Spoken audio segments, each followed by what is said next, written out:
Well, welcome to the show. We have one of the, I think, best attorneys in the United States for protecting legal rights of the citizenry. Christina Martin is with the Pacific Legal Foundation, and I actually did quite a bit of work with them when I was in the House years ago on asset forfeiture. And we made some great strides, especially as it pertains to losing equity in your home. So we did get a good bill through at that time. There's been a lot of legal work done since that time that have changed the dynamic quite a bit. And so Christina is actually the, I guess, co-counsel, you would say, of this case in Michigan. It's called the Pung family case. And it really is what happens when government is trying to grab resources wherever they can, including the equity out of the home of a private citizen.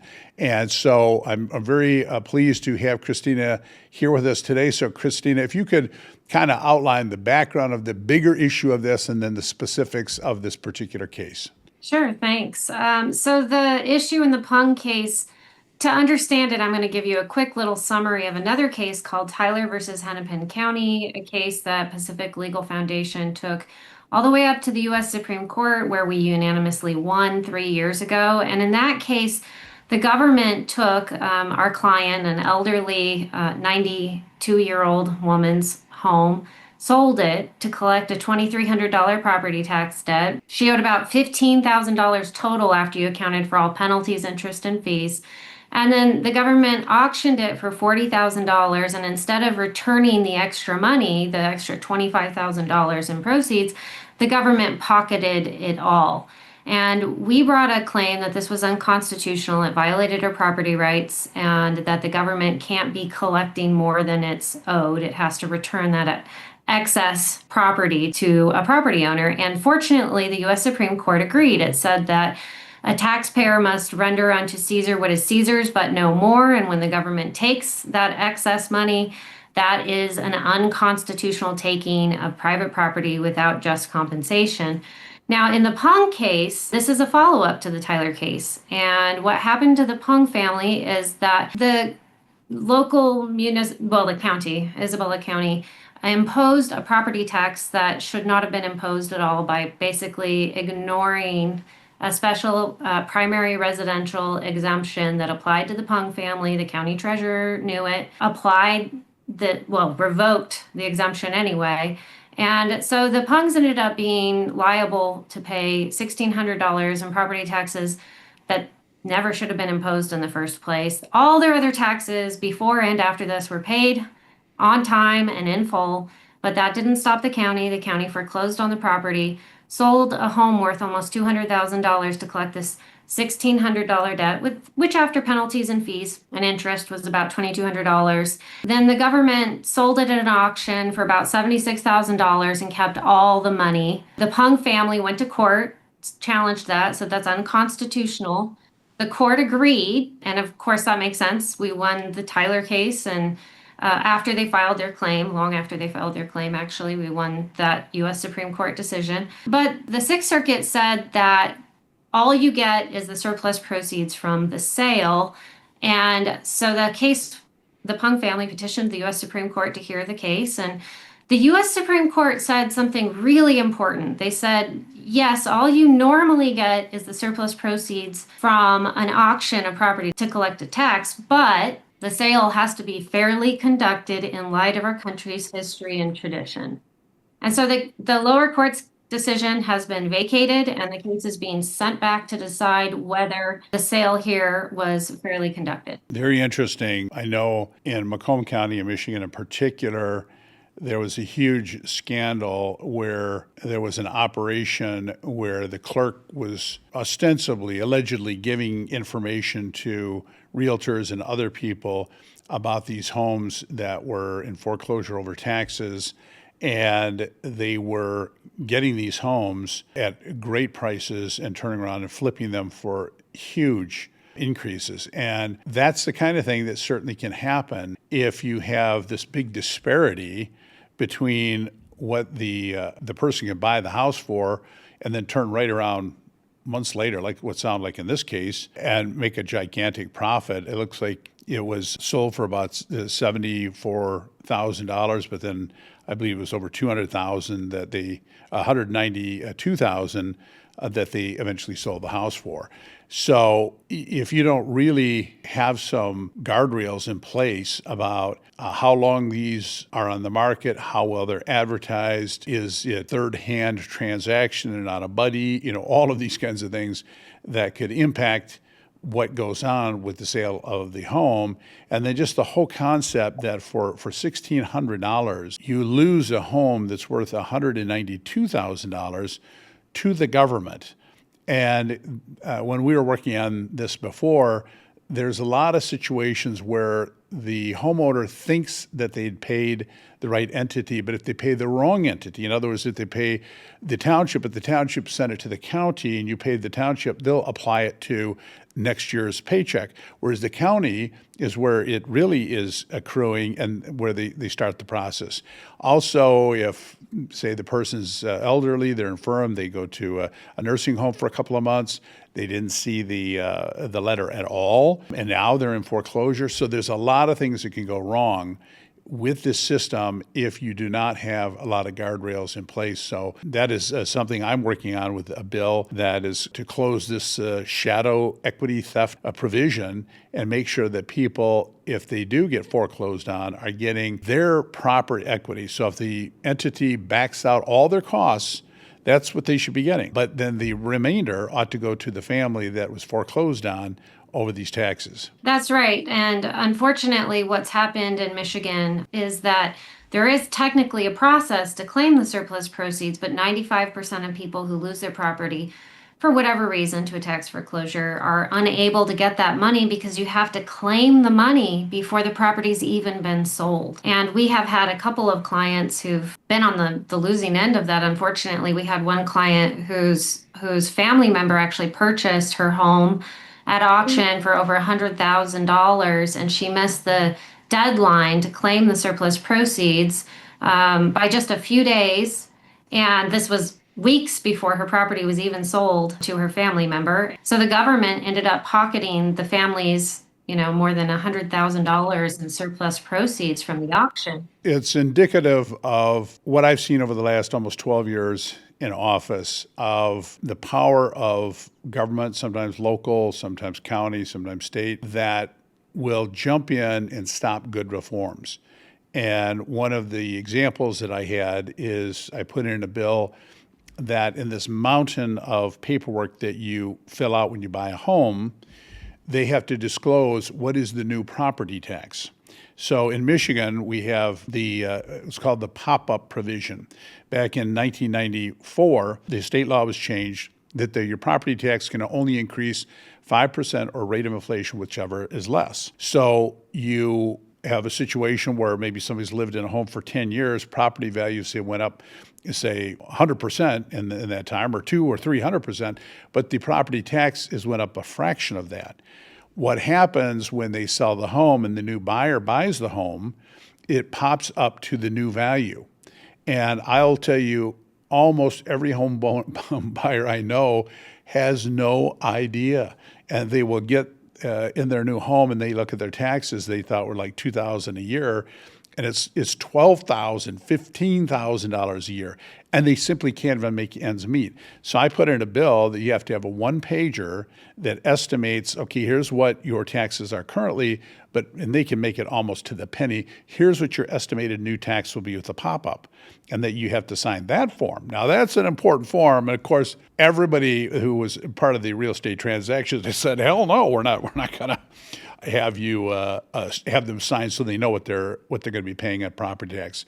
And it's the same kind of situation here with all of these stakeholders who profit off of getting that really stolen equity, are fighting like tigers to make sure that they retain every single penny of it.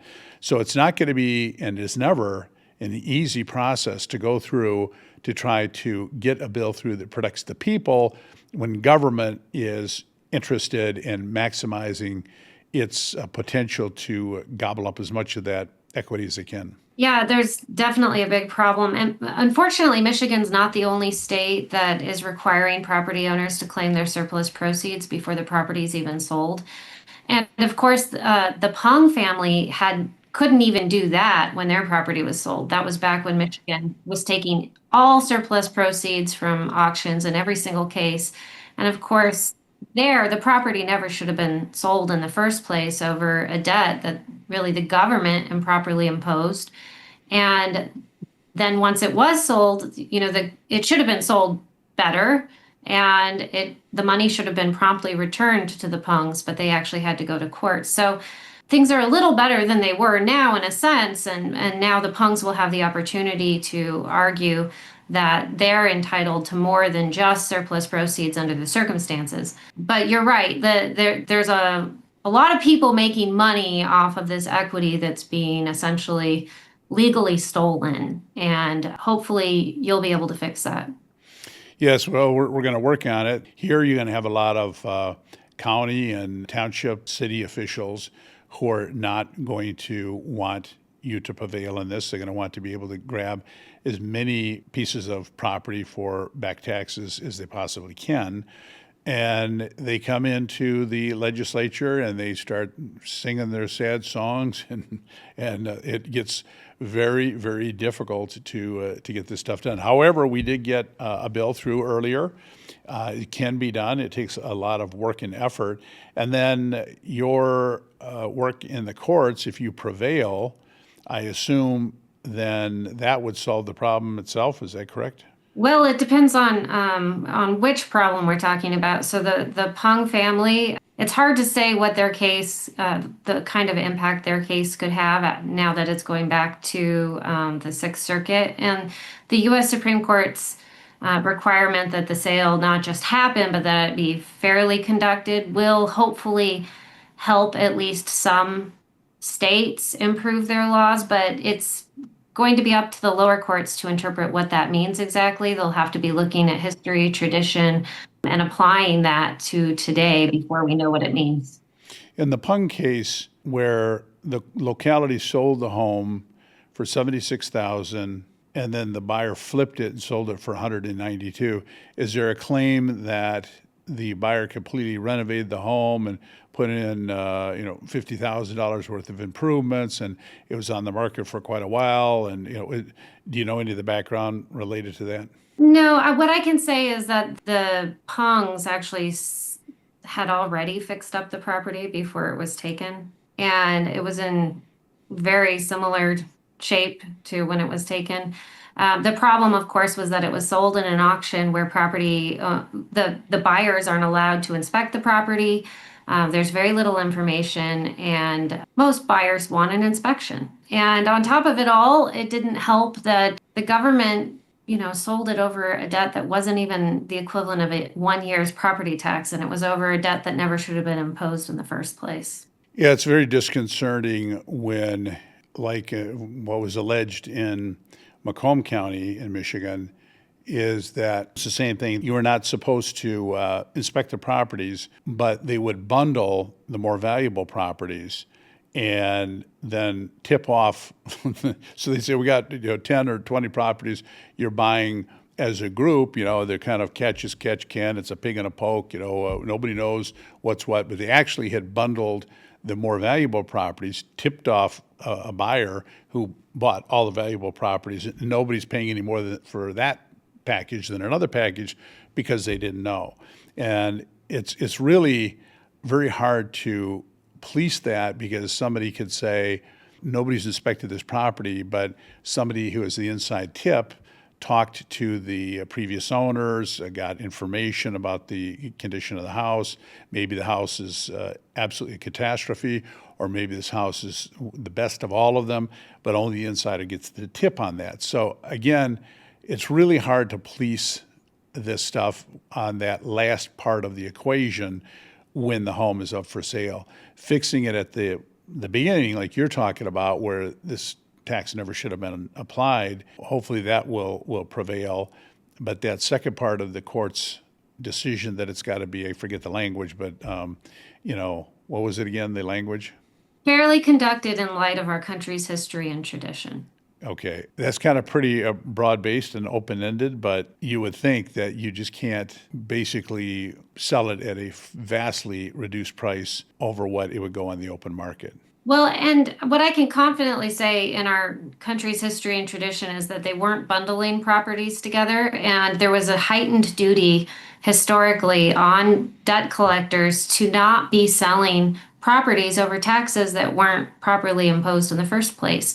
And there is an additional requirement historically that if the property owner has personal property sufficient to pay the debt, that the government shouldn't be foreclosing on a house and needlessly sacrificing all the equity built up in that house when they could just, they could seize a horse or a cow, or today you might say a refrigerator or a washer or a dryer, and not sacrifice all that equity.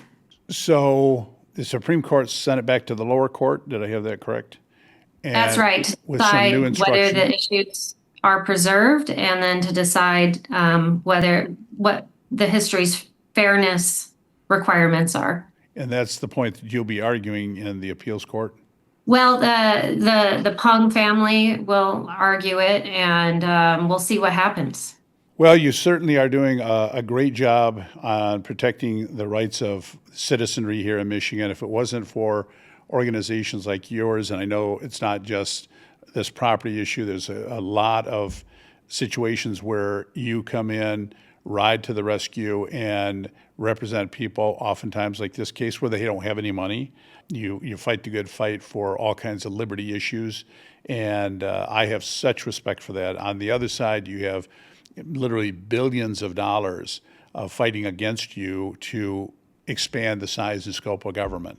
And to have a great organization like Pacific Legal, who fights for the little guy, fights for the Constitution, fights to make sure that our rights are preserved, is absolutely wonderful. I can't say enough about my experience working with you and just the things I've read about the organization. So that's Pacific Legal. They're going to be here in Michigan to be, I guess, as co-counsel on the Pung case, which is where the government has grabbed this property for $1,600 in back taxes, sold the thing for $76,000, who then immediately was flipped for $192,000 for a $1,600 tax bill.